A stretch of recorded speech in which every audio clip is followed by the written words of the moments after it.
Hi everyone, it's Nicole Spohr here today for Honeybee Stamps with a Christ is Born watercolor one-layer card share. This is a quick and easy card design and would be great for creating several of them if you have a few holiday cards left to make.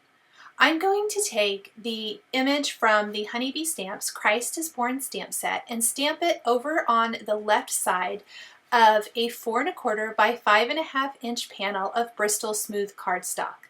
We're going to be using a clear embossing ink to stamp this image and then emboss it with white embossing powder. This is my favorite way to create really pretty watercolor cards very simply. Because we're embossing the outline image, it's really going to help hold the color inside that stamped line. I want to make sure that I've heat embossed all of this really well. I'll even hit the back of the panel to kind of help lay it out a little bit better so it doesn't warp quite as much. Taking some Zig Clean Color Real Brush markers, I'm going to lay down a little bit of color, blending usually with about 2 shades per color, and then we're going to use a water brush pen to blend out the colors even more. I'm using brown and light brown for any of the buildings kind of in the background here of my card. I like how the browns kind of have a little bit of that yellow tint and tone to them. Perfect to kind of give that sandy type of effect. This is a really easy and quick way to watercolor, one of my very favorites. I decided to go with a go-to since we're kind of getting to crunch time here, and if you have holiday cards left to make, this is a quick and easy way to do that. Now I needed a little bit more dark color, so I'm going to lay down just a little bit more of the brown and light brown and then blend that out. I'm eventually going to blend this out kind of towards the edge, not going all the way to the edge of the panel, but kind of leaving a messy line all the way around the perimeter of the card. We want to copy this on the left side of this stable as well.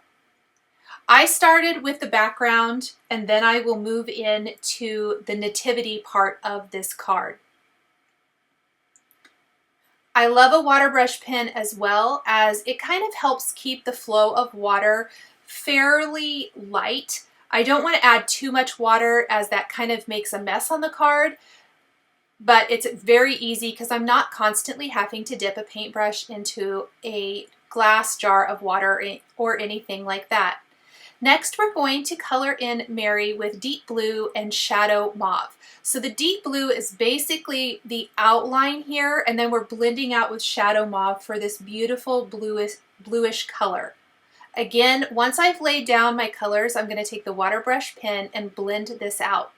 Make sure if you're using the same water brush pen, that you're cleaning the tip of that on a paper towel or a rag or something like that in between changing colors so you don't cross-contaminate. For Joseph, I'm using mid-brown and beige. We're going to do his clothing first and then move up to do skin tones and beard.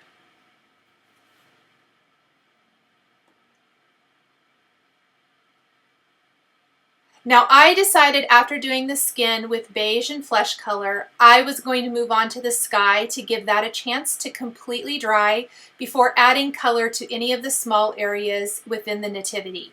This is so that the water doesn't kind of maybe jump the line a little bit and bleed into one another. For the sky, I'm using deep blue and peacock blue. I really wanted this to be deep and dark. The deep blue is the same color that I used for Mary, but we're using it really sparingly. We also used it sparingly on her, but we're going to add in peacock blue with this to make the sky nice and deep and dark blue. I'm going to keep working on this, blending those colors out, pulling the dark color away from where we have placed it against the stable and the skyline, and just blend that out to the edge of the card panel. Anywhere that we have stamped and embossed, so there's all those beautiful little stars in the sky, it's going to be embossed resist and they're going to still show up really nice and bright white. We're going to move back to Joseph and do his head covering, the beard, the staff, all of that. Again, Just kind of some of the same colors we used before. And then to make the background there behind really stand out, because I don't want to leave that white, but I don't want to really go crazy with another color. So I did a little beige with the water brush pen for the ground. And then we're going to just pull in, again, a little deep blue, but this time we're going to use English lavender for that background. And I did decide to pull the ground out to the edge. So I'm going to do that really quick so that dries. So we'll trace with deep blue just kind of inside, very, very lightly. I'm not even going to trace the whole shape because I don't want to pull too much of that color out. And then instead of using another blue color, because we've used Shadow Mauve and we've used, we will be using Haze Blue, things like that, I decided to do English Lavender for a little bit of that purple effect. It's kind of a grayish purple. And we're going to pull that color in the background. And then I will, at the very end, we're going to add texture to this, which makes a world of difference in the finished card. For the roof line, we're going to use the gray marker. I did not blend anything additional with that. I just kind of colored that in with gray and pulled it out with the water pen. And then for Baby Jesus, we're going to use Cornflower Blue and Haze Blue. So it's another shade of blue. We have lots of color combinations of blue going on in this card, all just a little bit different so that they all stand out. We'll use mustard and yellow for the star in the sky, and I'm even going to pull some of that color down into the rays in the stable. The background has dried at this point. Make sure it is dry so you're able to color over that. And then I did blend it out with my water brush pen, and I went over this a few times trying to get that color blended just right, but I like how it looks like it's lighting into the stable, really focusing on the nativity scene. The palm trees are olive green and deep brown. And then we're going to stamp a sentiment right there over to the right. That's why I shifted everything over to the left when I stamped it. It leaves the perfect little spot for a sentiment. I chose the Oh Holy Night sentiment from the Christ is Born stamp set. You could pick anything that's going to fit your card design. I love this though. Kind of a fun fact, my uncle actually for years and years and years sang Oh Holy Night at our Christmas Eve service, which was always one of my very favorite things. So just a little fun tip.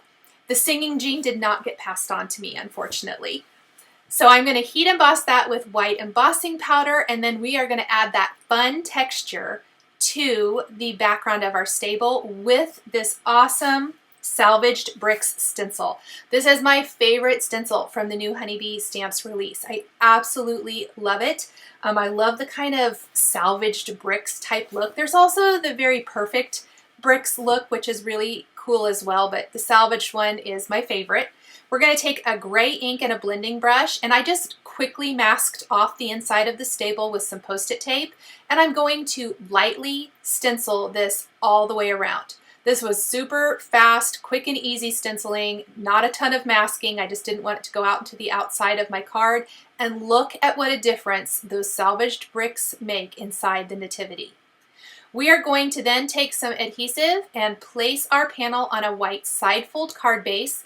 One layer. I love one layer cards. They're so easy to send in the mail, but yet this has so much going on. It's so beautiful, and I'm a huge fan of nativity cards. I love them. On the inside of the card, we are going to finish the design with another sentiment from the Christ is Born stamp set. And it just is a great little phrase to put on the inside. I stamped that with gray ink, and my card is all finished. Thank you guys so much for joining me today for this Christmas themed card featuring Honeybee stamps and dies. The supplies I used to create my card are listed and linked below the video here on YouTube. Here are a couple more videos featuring Honeybee stamps and dies that you might be interested in.